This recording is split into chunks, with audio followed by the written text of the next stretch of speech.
बायकोला बोललो श्रावण चालू आहे, कुठेतरी आपण जेवायला जाऊयात, ते पण व्हेज. बायको बोलली सातारला जाऊया, सुरतची अनलिमिटेड व्हेज थाळी खायला. तर म्हणलो चला, पण ह्यांची थाळी बघूनच अक्षरशः माझं पोट भरलं. खायचं कुठला हाच मला मोठा प्रश्न पडला. त्यांचा वाडा असेल, ही कढी असेल, डाळ, गवारी, पनीरची भाजी एवढी सुंदर होती ना की काय बोलायचं. आणि हा मोदक त्यांचा जबरदस्त. बाहेर एवढे मोदक खाल्ले, पण ह्या मोदकासारखी टेस्ट मला मला वाटत नाही कुठे असेल. वरून हे तूप वगैरे सोडतात ना, तुपातील मोदक मस्तच एकदम. हे पहिला घास उचलला डाळ आणि चपातीचा, एवढं जेवण मला मस्त वाटलं. आता बोललो की सातारला जर गेलो तर फक्त सूरजलाच जायचं.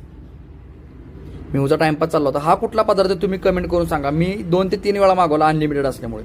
एवढा मस्त होता पदार्थ की जबरदस्त, जो विषयच नाही. आणि इकडे अनलिमिटेड असल्यामुळे मोदक हे सुट्टीच नाही, मोदकावरती तावच. त्यांना बोललो ह्यांचा एक जाताना सत्कार घ्या. आम्ही आपला भात आणि डाळ एवढी ओढली की बासच, सुट्टीच नाही हो. आणि ह्यो